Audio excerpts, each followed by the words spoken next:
Namaste, dear devotees. Welcome to today's discourse, dated March 23rd. Shri Brahmachaitanya Maharaj teaches us a vital spiritual lesson. We must feel a dire need for God in worldly life. Many of us claim to seek happiness, divine grace, and peace, yet true contentment eludes us. Why is that? Maharaj explains that the reason lies in our priorities. We consider God as one of many necessities rather than the most essential one. Today, let's reflect on how we can cultivate an earnest longing for God and transform our lives through devotion. Discourse. We must feel a dire need for God in worldly life. Every person desires happiness, divine love, and the grace of God. Yet why do we not experience true contentment? Despite our prayers and religious practices, why do we remain restless? Maharaj says that the fundamental problem is that we do not feel an urgent and dire need for God.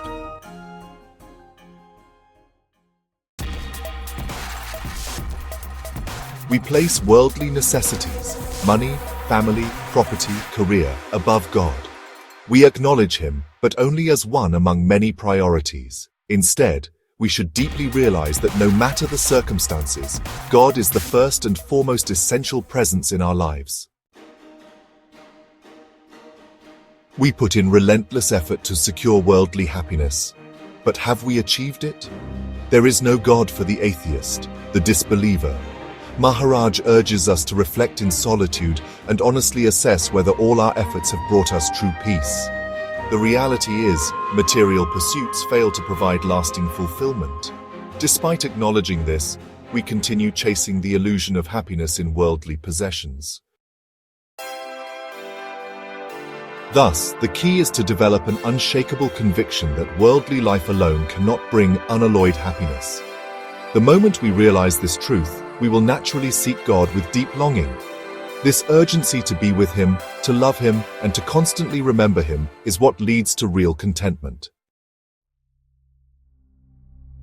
Maharaj suggests 3 powerful ways to cultivate love for God. Satsanga, company of the godly. Surrounding ourselves with devotees and saints strengthens our faith and keeps us on the right path. Noble thoughts, reading scriptures, reflecting on saintly teachings, and engaging in self-inquiry help in spiritual growth. Nama-smarana, chanting the divine name. Just as a lamp must be refueled to keep burning, our connection with God is maintained through unceasing remembrance of His name. Personal reflection. Swami Vivekananda's transformative experience at Dakshineshwar. One of the most profound moments in Swami Vivekananda's life was his divine encounter with Ma Kali at the Dakshineshwar temple. This incident beautifully illustrates the theme of shifting from worldly desires to an urgent need for God. Before becoming the great spiritual leader we know today, Swami Vivekananda was simply Narendra Nath Datta, a young man facing immense hardship. His family had fallen into deep poverty after the sudden demise of his father. Unable to provide for his mother and siblings, he searched desperately for help but found none. Despite his sharp intellect and education, he remained jobless. The constant financial distress made him question God's existence, and he started doubting the spiritual path. In this time of crisis, Shri Ramakrishna Paramahansa, his guru, noticed his turmoil and suggested a solution. Go to Ma Kali's temple and pray to her for your needs. She is the Divine Mother. She will grant you whatever you ask for. Narendra, though skeptical, decided to follow his guru's words and went to the Dakshineshwar Kali temple. As he stood before the grand idol of Ma Bhavatarini Kali, something extraordinary happened. Initially, he intended to pray for money, food, and security for his family. But as he gazed at the divine form of the Mother of the Universe, an overwhelming wave of devotion washed over him. His worldly worries melted away, and instead of asking for material wealth, he spontaneously prayed, "Mother, grant me true wisdom. Mother, fill my heart with devotion and detachment. Mother, let me have unshakable faith in you."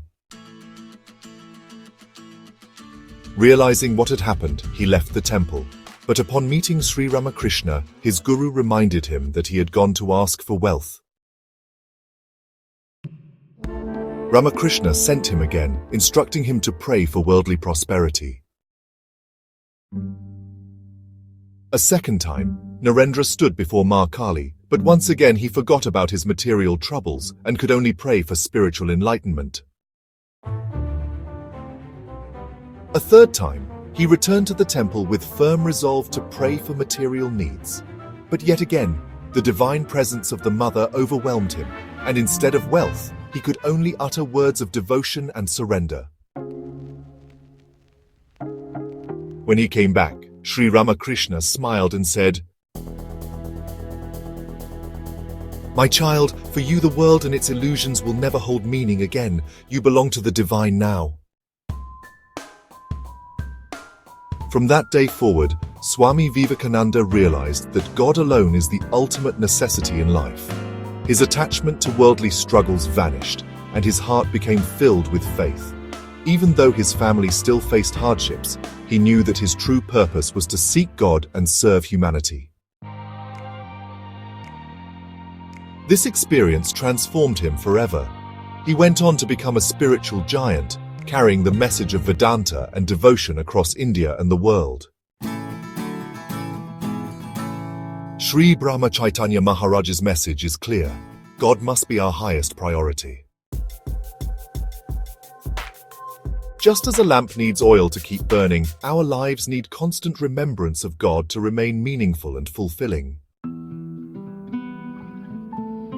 Let us deeply contemplate. Are we truly seeking God, or just fitting Him into our schedules? By practicing satsanga, noble thoughts, and nama-smarana, we can awaken a genuine longing for Him and experience unshakable contentment. May we all cultivate a dire need for God in our lives, so that His divine grace fills our hearts with peace and joy. Jai Shri Ram.